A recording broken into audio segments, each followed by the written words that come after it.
बहुत समय पहले की बात है। एक छोटे से गांव में सीमा नाम की एक औरत रहती थी।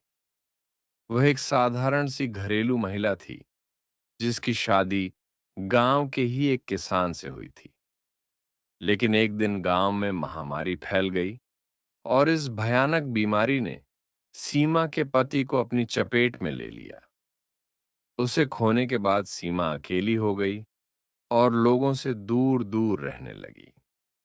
इस दर्द और अकेलेपन में उसने अपना मानसिक संतुलन खो दिया और कुछ समय बाद सीमा भी इस दुनिया को छोड़कर चली गई। कहते हैं कि उसकी आत्मा को शांति नहीं मिली। शायद अपने पति की अकाल मृत्यु का दुख या फिर समाज से अलगाव का दर्द उसे चैन नहीं लेने दे रहा था।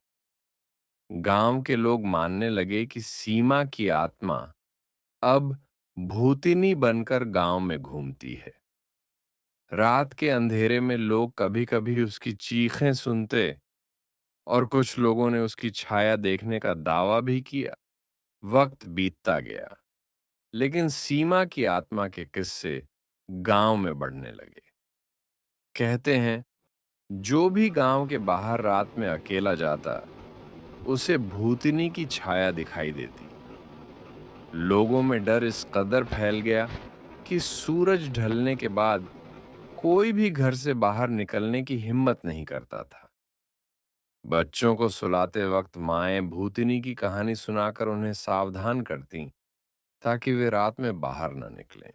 एक बार गांव के कुछ नौजवानों ने हिम्मत जुटाई और यह जानने का फैसला किया कि क्या सच में भूतिनी का कोई अस्तित्व है।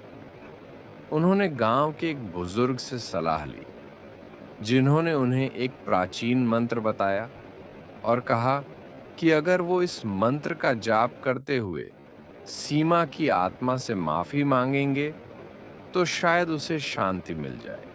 गांव के नौजवान एक रात एकत्रित हुए और मंत्र का जाप करते हुए सीमा की आत्मा से माफी मांगने के लिए गांव के बाहर गए।